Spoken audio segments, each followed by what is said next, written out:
നീതു ജിജിൻ.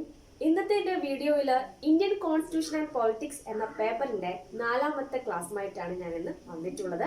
നമ്മുടെ കഴിഞ്ഞ ക്ലാസ്സിൽ നമ്മൾ 1935 ഗവൺമെന്റ് ഓഫ് ഇന്ത്യ ആക്ടിന്റെ പ്രധാനപ്പെട്ട കാര്യങ്ങളൊക്കെ പറഞ്ഞിരുന്നു. ഷോർട്ടാക്കിയിട്ടാണ് പറഞ്ഞത്, ബിക്കോസ് നമ്മൾ ഓൾറെഡി വീഡിയോ അത് മാത്രമായിട്ടൊരു വീഡിയോ ചെയ്തിരുന്നു. അതുകൊണ്ടാണ് നമ്മുടെ ഈ ക്ലാസ്സിൽ നമ്മൾ ഡീറ്റെയിൽ ആയിട്ട് അത് പറയാഞ്ഞത്.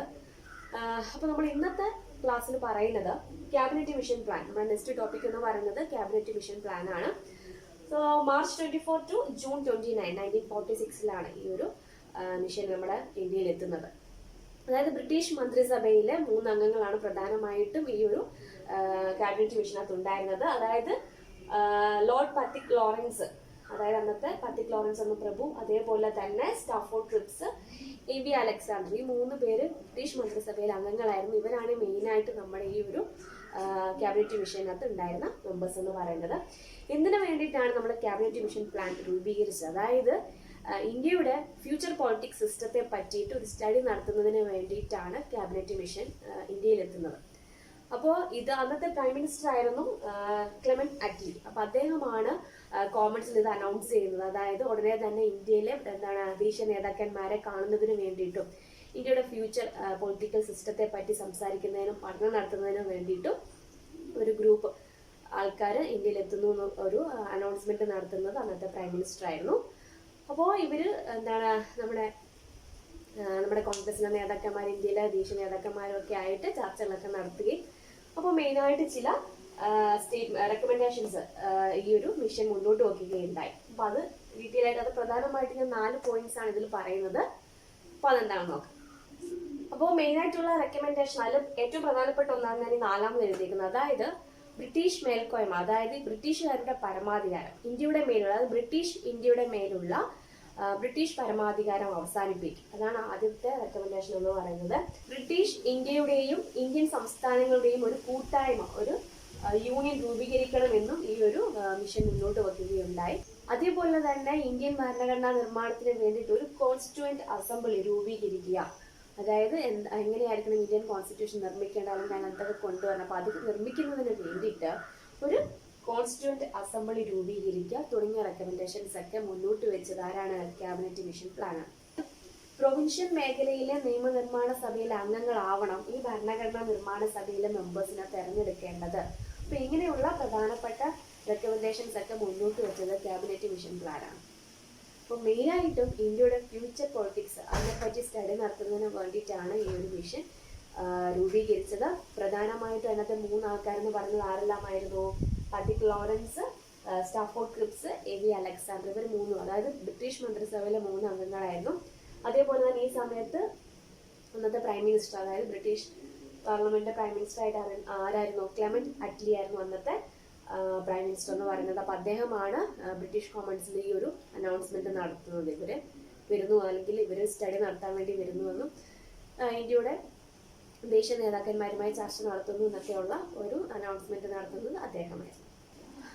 അപ്പൊ നമ്മുടെ അടുത്ത ഏറ്റവും പ്രധാനപ്പെട്ട നിയമം എന്ന് പറയുന്നത് ഇന്ത്യൻ ഇൻഡിപെൻഡൻസ് ആക്ട് 1947 ആണ്. അതായത് നമ്മുടെ 4th സ്റ്റേജിലെ അവസാനത്തെ നിയമം കൂടെയാണ് ഇതെന്ന് പറയുന്നത്.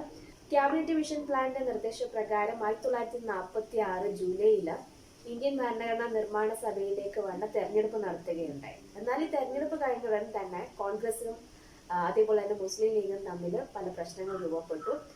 മുസ്ലിം ലീഗ് തങ്ങൾക്ക് മാത്രമായിട്ടൊരു ഭരണഘടന വേണമെന്നുള്ള അവകാശം മുന്നോട്ട് വെക്കുകയുണ്ടായി. അങ്ങനെ അന്നത്തെ നമ്മുടെ ഇന്ത്യയുടെ അവസാനത്തെ ഗവർണർ ജനറൽ ആയിരുന്ന മൗണ്ട് ബാറ്റൻ പ്രഭു ഇന്ത്യയും പാകിസ്ഥാൻ, അതായത് മുസ്ലിം ലീഗിന് വേണ്ടിയിട്ട് പുതിയൊരു രാജ്യം പാകിസ്ഥാൻ, അങ്ങനെ 2 ഡൊമൈൻ ആയിട്ട് അല്ലെങ്കിൽ 2 രാജ്യങ്ങളായിട്ട് ഡിവൈഡ് ചെയ്യാനായിട്ട് തീരുമാനിക്കുന്നു.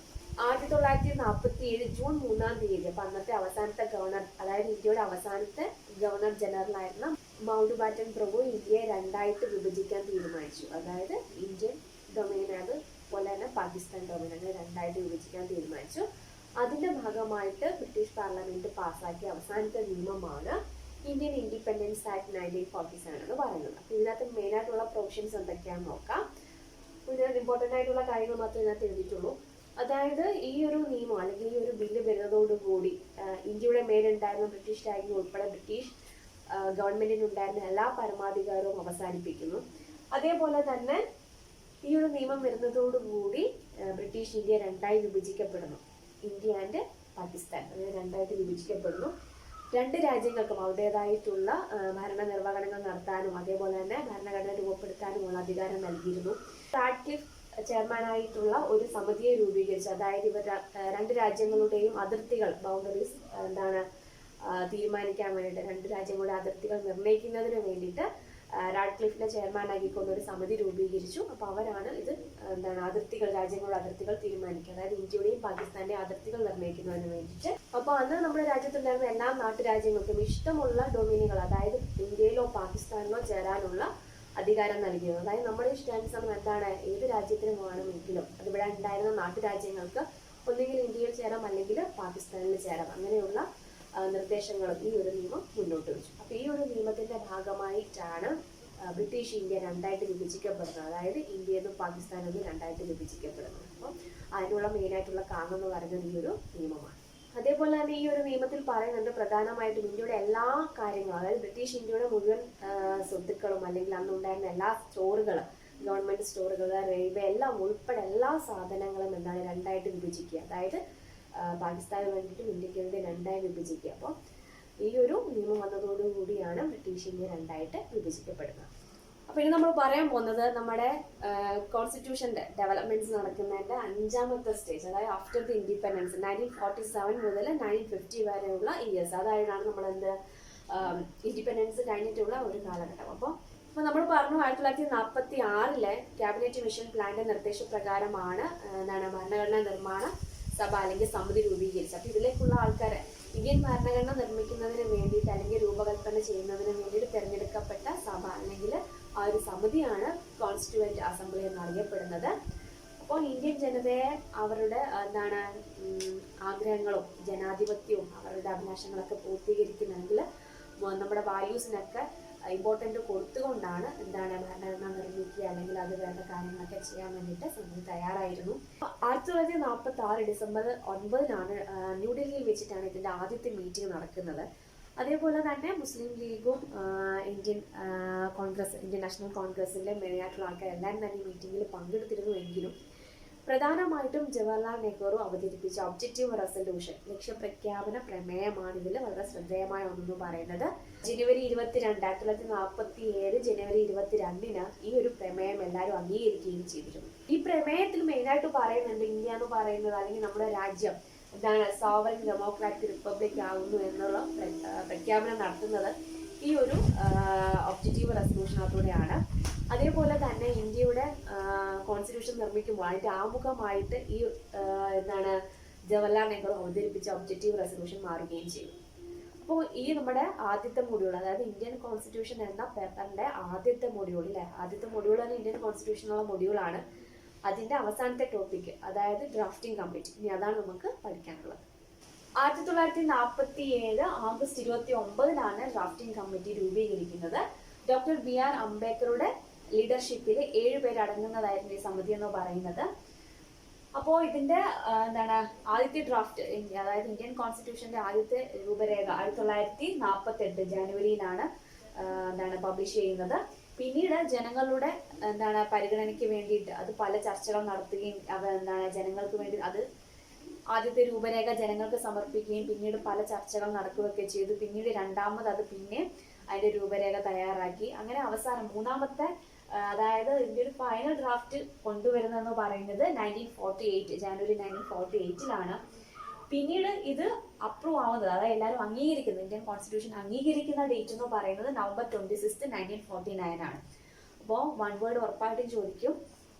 ഇത് ഫൈനലി അപ്രൂവ് ആവുന്നത് അല്ലെങ്കിൽ എല്ലാവരും അംഗീകരിക്കുന്ന, അതായത് ഇന്ത്യൻ കോൺസ്റ്റിറ്റ്യൂഷന്റെ രൂപരേഖ എല്ലാവരും അംഗീകരിച്ച വർഷം അല്ലെങ്കിൽ ഡേറ്റ് എന്ന് പറയുന്നത് നവംബർ 26, 1949 പിന്നെ നിലവിൽ വരുന്നത് 1950, അതായത് ജനുവരി 26, 1950.